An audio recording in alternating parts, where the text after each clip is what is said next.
Welcome to the Sixers Stock Report Playoff Edition as we get things going here on the Sixers Stock Report presented by our good friends at Bagels & Co., the gang who offer huge Brooklyn-style bagels made right here in Philadelphia.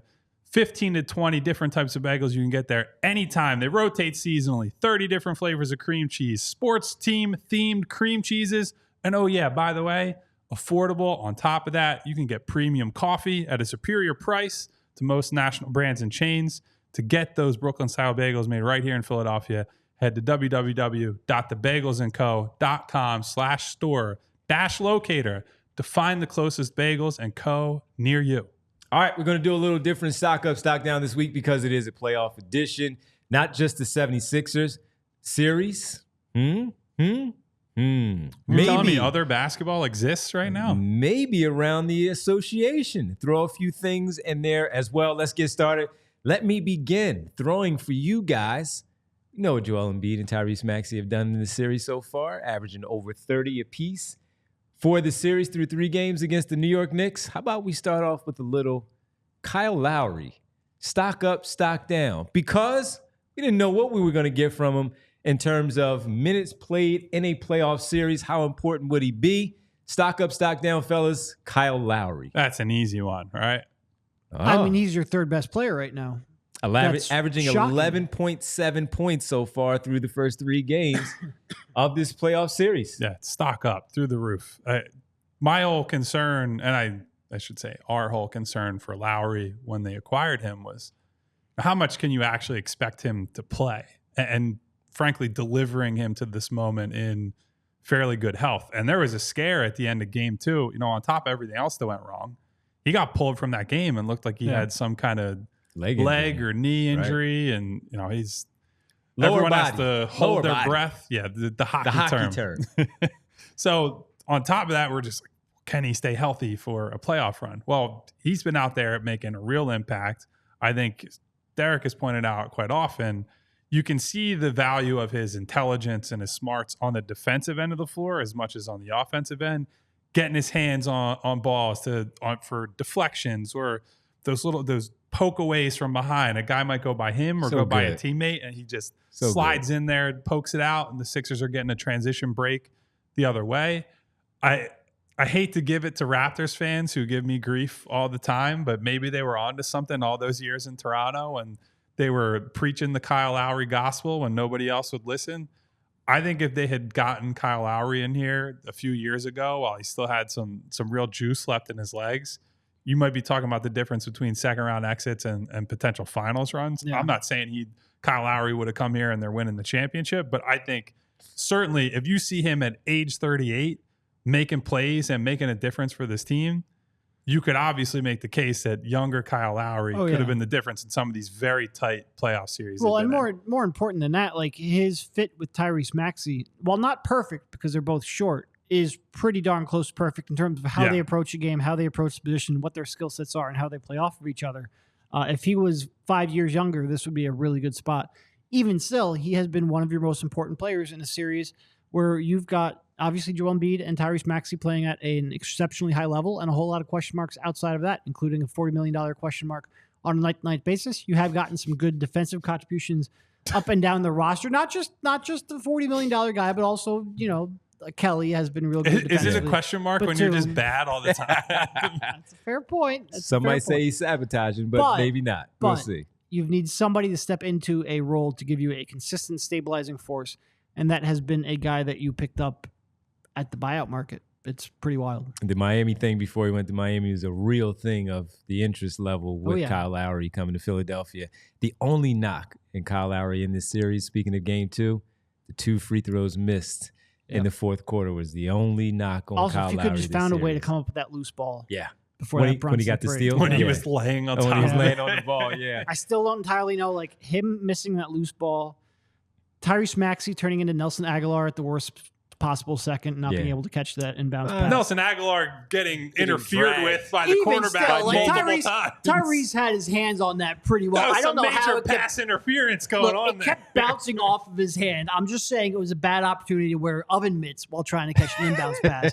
But the alligator armed it? Nah, he that was was scared. also fouled. That's true. And I'm He just said saying that a few maybe times. Josh Hart should have been their first round pick for the Eagles yesterday with the secondary skills he look at showed that. off. Get a little Mitchell in the secondary for the Birds. Good pick by them. All right, let's go around the league on this one. How about the Denver Nuggets? Stock up, stock down for the Denver Nuggets, trying to repeat as champions. I mean, they're Denver fans. Stock down. There you go. Stock down, Denver fans. Thanks for coming to my defense on that one, Derek. But listen, I think it's an unequivocal stock up. I haven't been able to watch those games live, or at least full games live, because they're on the same nights that the Sixers have been. So we're back in the locker room or doing the show or what have you. But they very much look like they have settled into that, like, oh, they have the championship pedigree now. They have been down double digits and deep holes against the Lakers, who the Lakers have, other than the incentive to keep their season alive, just from a pride perspective, Denver's been kicking their ass now for 2 consecutive years, basically. And they just have no answer for Anthony Davis has played pretty well. And when it's push comes to shove, Jokic is just saying, get the hell out of my way, and big dogging him down the stretch. And they just seem to have such a great, I'm very envious of the way things are set up there with the roster, where they nailed the Aaron Gordon trade. Jokic and Murray is that 2-man game. I've brought up on the show, I'd see some similarities with how Joel and Tyrese play off of one another. Jokic and Murray have had more time together to get the reps in and become the pairing that they've become. But they look like a team that might just absolutely walk to the finals and potentially a championship. So the question is Bronny James stock high enough that you could be in play at the 16th pick? I guess that's an offseason if they get swept out of the playoffs here. Interesting. Stop. By the way, I don't know that you can have kidding. LeBron's stock go any higher. The end of game 2, at age 39, what he is doing is just flabbergasting. Unbelievable. All right, stock up, stock down on this when we go back to the Philadelphia 76ers. Buddy Hield. Oh, jeez. Don't be looking at me. Oh, my fault. Sorry about that. I have the stock up sign. Stock down. Way down. 2 points over 3 games. Lost his spot midway Is that through. good? That's not great. And he had a good drive in game 3 when he got by Brunson. And I'm thinking he's going to lay it up. And he missed it. Yeah.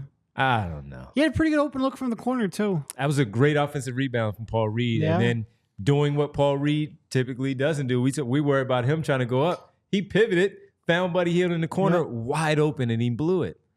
And look, Buddy is at the point where 1 or 2 missed shots here, considering the stakes of the game, you're not going to get an opportunity to shoot yourself out of a slump. When you are slumping for 3 straight games, you're out of the rotation, especially when you don't bring anything else really in terms of playmaking. It's a shame because on the one hand, like, I wish his gravity was the gravity that we expected when he was acquired. I wish he's frankly a better defender than Campaign, so I wouldn't mind having. He's not a good defender, but he's a better defender than Campaign. And he holds I up will better give him this. physically. He has competed held up. hard on Yep. defense in this. Especially on Agreed. Jalen Brunson. My preference would be he is making enough shots to stay on the floor in this series. It just hasn't happened. And at this point, I don't know if it's the fact that he is, 31 now, I believe, and maybe he's lost a half step and he has to learn how to counteract that. I don't know if maybe he's just in his head and the being in the playoffs for the first time in his career has gotten to him in that regard. But you have not seen enough from him to justify that spot. And whether or not that was Campaign taking his minutes, whether or not that could have been DeAnthony Melton if things went a different way, or even Ricky Council, as I know a lot of people watching this might want, although I don't think that is a 1-for-1 swap there. You're not going to bring him in to provide that scoring punch, but somebody was going to take those minutes. And Campaign, stepped into that role, succeeded, and now we will see whether or not Buddy gets another chance here before this season or this series is over. Yeah, as we were talking about the $40 million question mark that you guys referred to.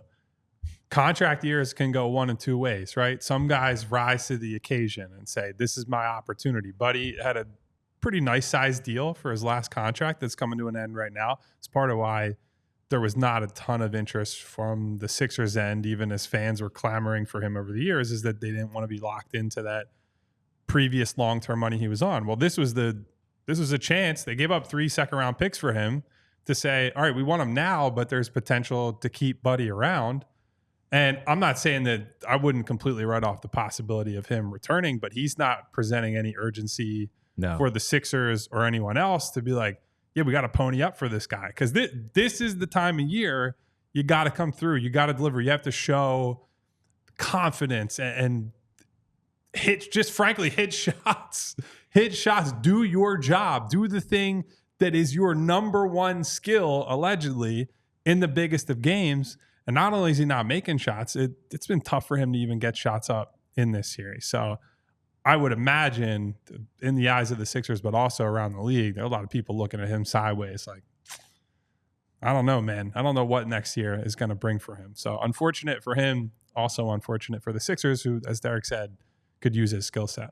Maybe he'll have an opportunity to hit a big shot for the Sixers in the series against the Knicks. All right, finally, speaking of the Knicks, stock up, stock down. The banter. Is it what you expected between the Philadelphia 76er fans and the New York Knicks fans? I can give my answer. I'm going to have to tilt my head towards Derek for the proper sign here.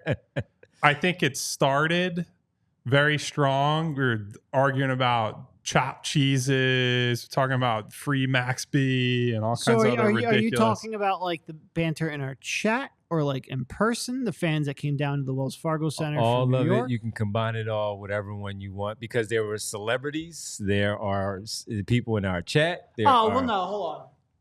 It's a stock down just for Turtle. Like, shut up. Shut up on Twitter. Just shut the fuck up. Oh, Jerry. Wow, Jerry Ferrara. Oh, no. Jerry, no. Shots fired. So. I didn't even think he added me. He's been arguing with Jamie all He's been all blocking week. people. I know he's been doing that. I have been enjoying Ben Stiller's presence online. Ben. I like Ben. I'm a Ben Stiller guy in general, I would say. So. Here's what I'll say. Like, I think the New York crowd was good last night in Philly. Like, they traveled. Not quite as much as I was expecting, but they were definitely in the building. They were good at MSG up until the last minute of the game when it looked like Tyrese Maxey ripped their hearts out. And then as they were walking out of the building, they turned around to celebrate.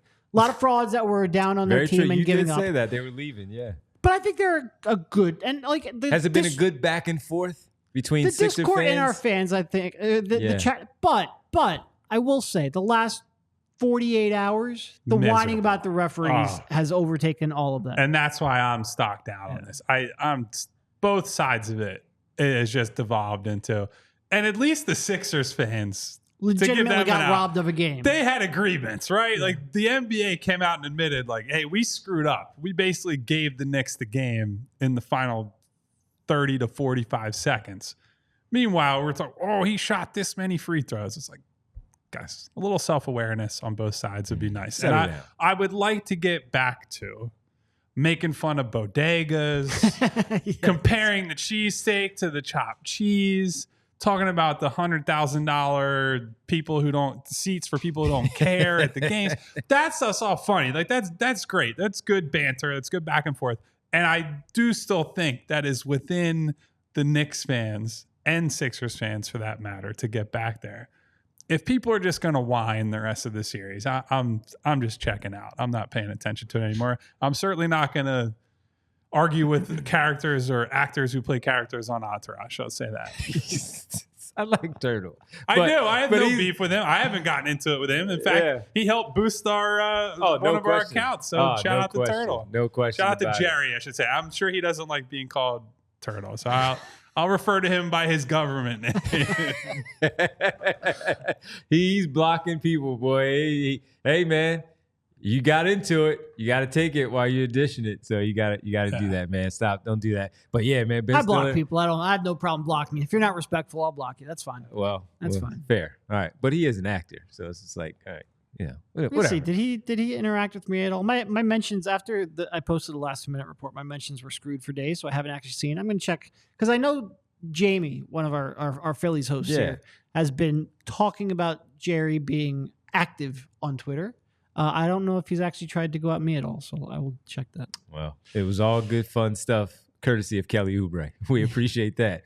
Kelly Oubre. All right, that'll do it for our Stock Up, Stock Down, our Sixers Stock Report Playoff Edition presented by our good friends from Bagels and Co., guys. Huge Brooklyn-style bagels. No bagel for you, Jerry. Right here in Philadelphia.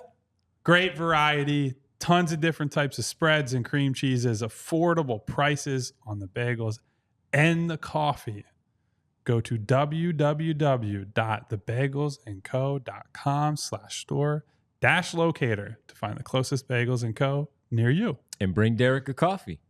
if they lose this series, those celebrities, Jerry included, are going to be ticked off. Well, folks, that'll do it for us. We'll talk to you next week on our latest edition of the Sixers Stock Report presented by Bagels & Co. We all silly like the mayor.